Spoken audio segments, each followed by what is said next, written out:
Once again, Belong Dead Productions would like to apologize for the audio quality of this episode. It was apparently recorded in max headroom mode, so please bear with it. The person responsible has been found and will be fed to Peter Frankenstein. Thank you. How do you do? We're about to unfold the story of the Son of Frankenstein. This one is probably just as bad as his father. Good morning, son. Well, hello. My son, you have inherited the fortune of the Frankensteins. I trust you will not inherit their fate. By heaven, I think you're a worse fiend than your father. What are you going to do about it? There's a monster afoot and you know it.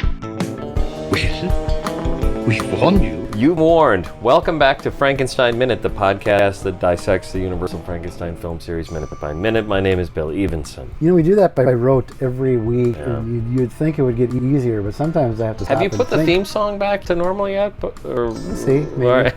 Are you going to do it with this part too? Welcome back to Frankenstein. I've been warned. I am Thom Lang, and you join us for minute 77 of 1939's Son of Frankenstein. The mob and melancholy music continue. Yes. The subtitle says, man one says, Inspector Krogh. This is a big and important topic to me. It is, yes. So don't move on. What were you going to say? But he does not say Inspector Krogh. It is not man one. It is a gendarme who said Inspector Krogh's orders. Really? Yes. It's going to be a terrible or fascinating episode. Oh, you don't agree? So if you go to Facebook and play the video I sent you. All right, I'm going to Facebook. I've tried. Which one? The first one. Oh, that is what he says. Okay, go to the second one, because I slowed it down even further. I've been trying to figure out what he says. Oh, it's so obvious. This is all I had for this week. I slowed down the minute. I'm like, what the fuck did he say there? Music and me shouting can only mean one thing, and it's time for... I mean, last time I slowed stuff down, it was amazing. People nominated us for a Rondo. It was amazing. You're right. So that is what they said. Thank you. Then the next thing is Igor, shut up. The title says, Man 2 says, Igor, shut up, followed by Man saying, he's been playing that thing all night. However, both lines are uttered by the same man. Well, nobody on the screen is saying it, right? Isn't it all voiceover? No, I'd see him.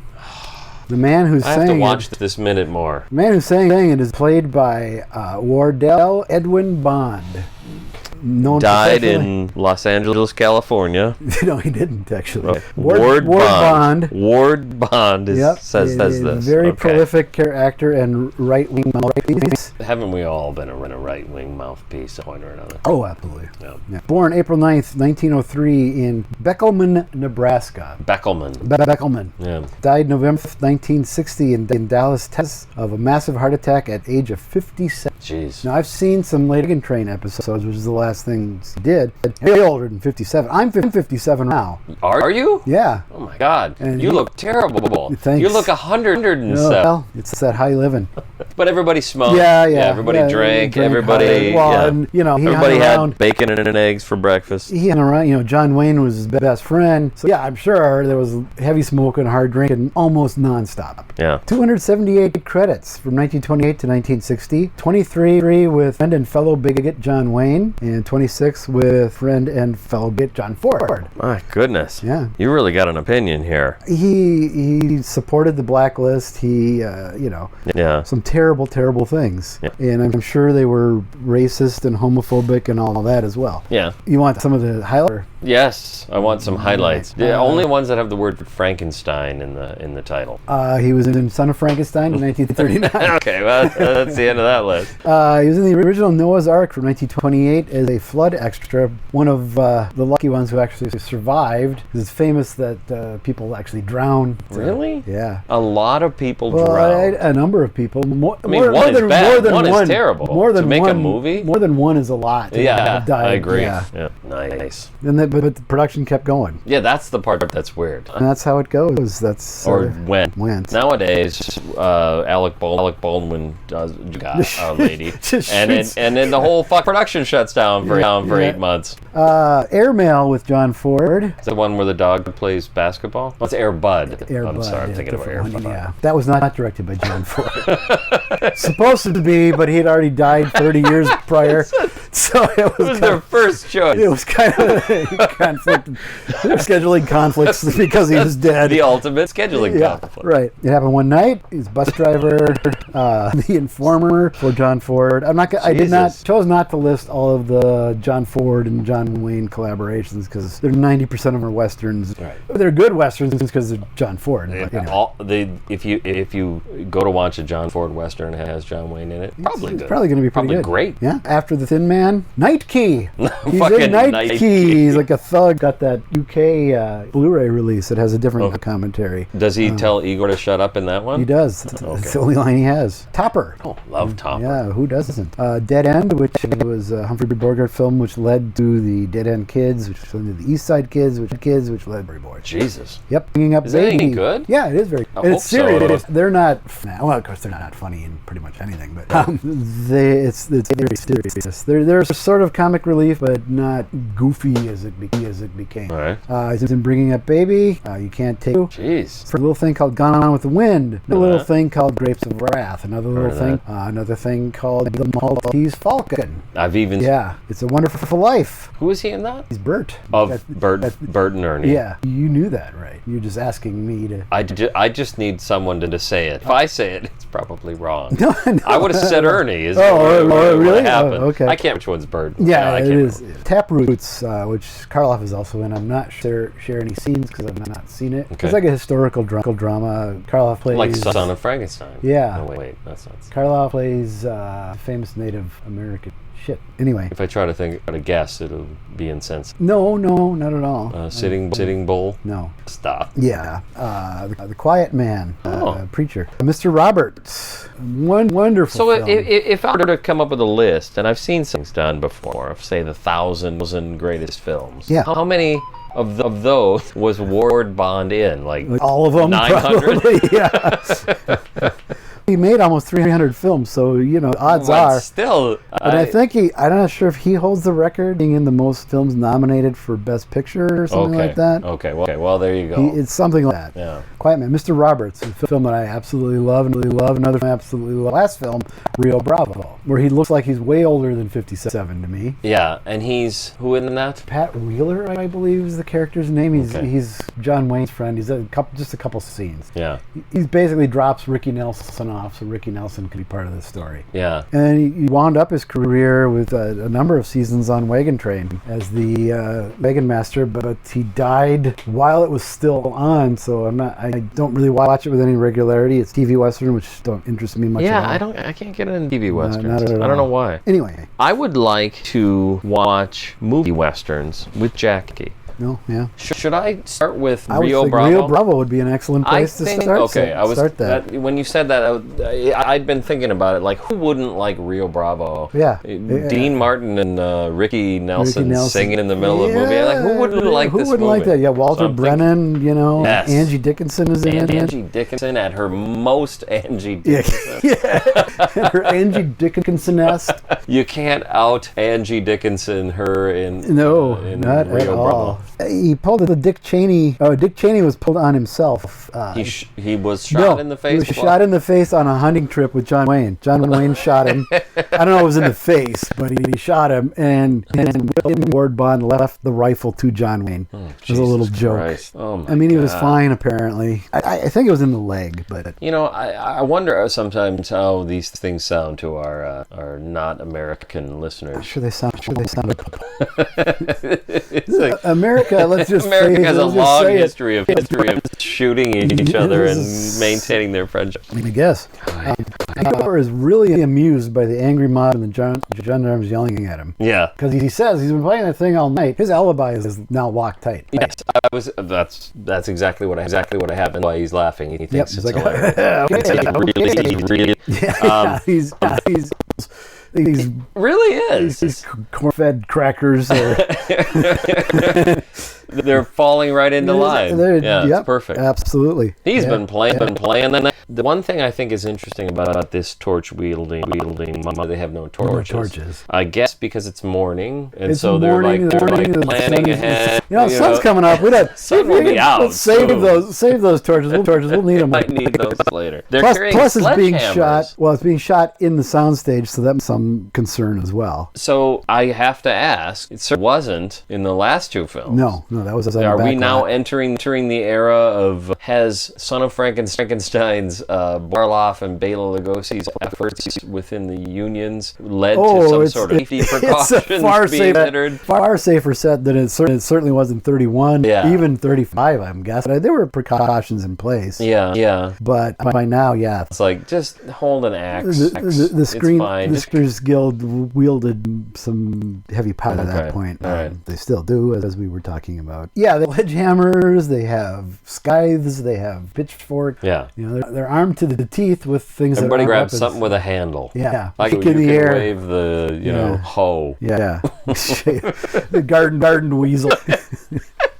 There's a mob at your gate. They have a strange notion that you had something to do with it. Silly, isn't it? Well, wait. Well, yeah. Okay, yes. That's what he part says. of it, too. But you want to break that apart. No, I don't need to break it apart, but that part. What do you think about The it? silly, isn't it? No, the whole thing. The whole set That phrase? There's a mob at your gate. I feel like the whole thing has real palpable dread. I feel like Atwill's fucking monocle and just the way that we see him, it doesn't seem realistic. If you told me they filmed this in a different location, I would believe it. Like it's more or less a close-up. It just seems really creepy. For some reason, this whole sequence that happens right here between these two seems really almost artsy, and the weird shadows and weird angles. Yeah, because the walls behind them, behind Atwill is blank, but you can see the fog drifting through, and you can see the smoke from his cigarette drifting up into shot. So it sort of has a almost dreamlike look to it. Yes. So yeah, I agree. And Atwill is fucking perfect as always. Fantastic. There's a mob at your gate. I mean, he doesn't say it like Krog would even say it. To me, there's a mob at your gate. Like I'm really trying to play it here, but it's not worth it.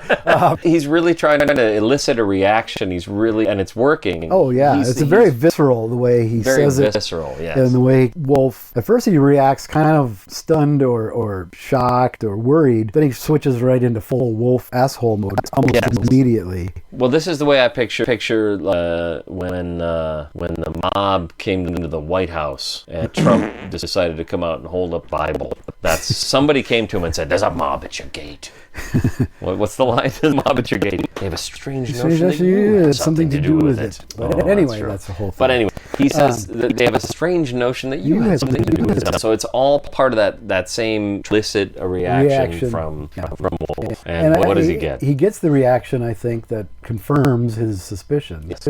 I like the silly, isn't it? Yes. Oh, silly. Because we say this frequently about a scene that hasn't happened yet. But it's funny to hear that phrase come in first. Yeah. Mm-hmm. Silly, they're mad. So, and I'll go down there and tell them so. There's a mob down there that wants to rip you to pieces. March on down there and tell them they're idiots. That's a really, really well thought out plan. Well, it's a really Wolf thing to do. It's a very Wolf thing to do. And he doesn't. You won't. Yeah. This sort of rapid fire. No, you won't. We'll talk it over inside. Yes. And Wolf is restrained when he says he's going to go down there and tell him he's restrained by Krog. Keeps his hand on Wolf's arm until they turn to go inside. His hand. Yeah. Well, I'm just saying. To me, this is important because he's taking a cigarette with his one hand, and he gestures. He uses it the way they do, and he just puts it on Rathbone's. It's like a bicep. Yeah. And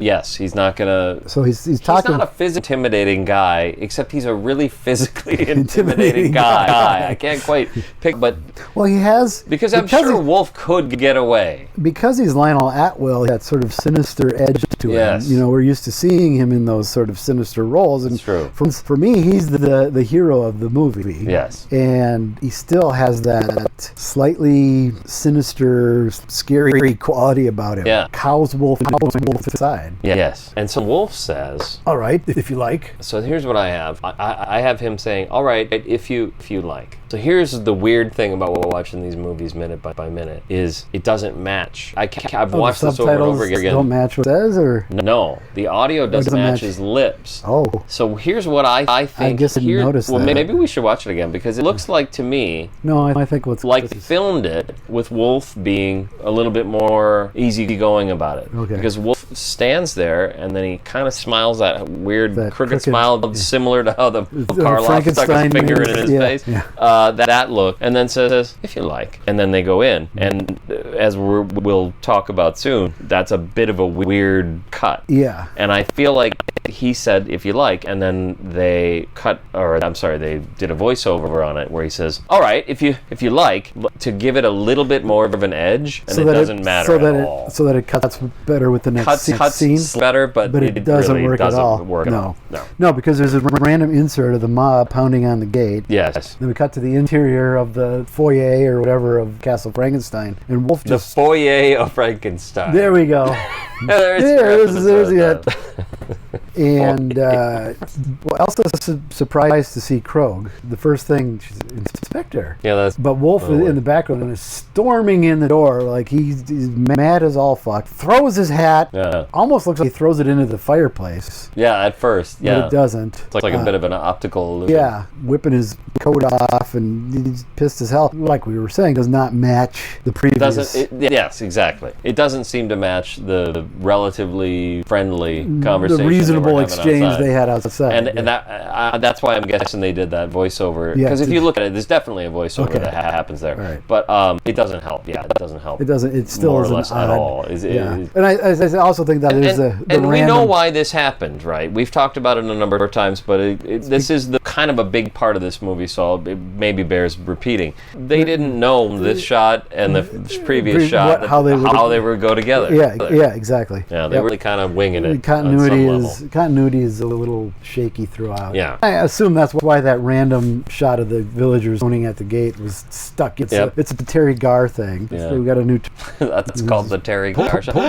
pulling our. Yeah. It might have worked if they stuck her in there.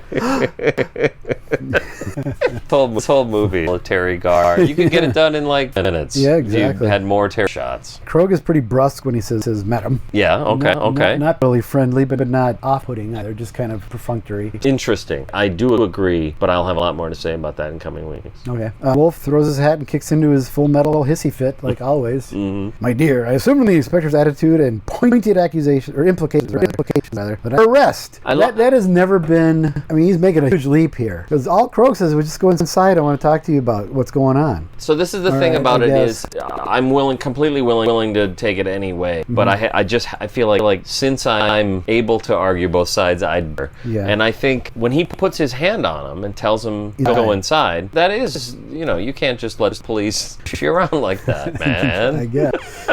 Put a flower in the end of his. But I mean, if you're not under arrest, you more or less are. I don't know. Maybe I'm. You can always leave, and you can always colored. You can always leave, and you can always ask them to leave if you're not under arrest. And the police might come in right now and want to know what we've been on, and we'd be trying to. Why is it here? What were you doing? A podcast? What? You're talking about? We dissect the Universe Frankenstein film series minute by minute. So, all right, fine. It's a fair assumption that he's under arrest. Yeah. It is a bit of a leap. It's a leap. I still think it's a leap. Arrest, she asks. In the Middle Ages, the villagers lay siege to the castle. Cry for blood, blood, blood. Absolutely. I mean, my understanding of the Middle Ages is it was a long, extended period of peasants rising up to overthrow feudal barons. To lay siege. Well, what are you talking about? If it was the Middle Ages, you just pick them off one by one. You can do whatever the fuck you want. You're Aaron. Yeah. For that matter, what difference does Krog make? Get the fuck out of my house. His throat like Breaking Bad. Get him out of my. Fucking cut his head off. Yeah. That's my take on the Middle Ages. All right. So do we have?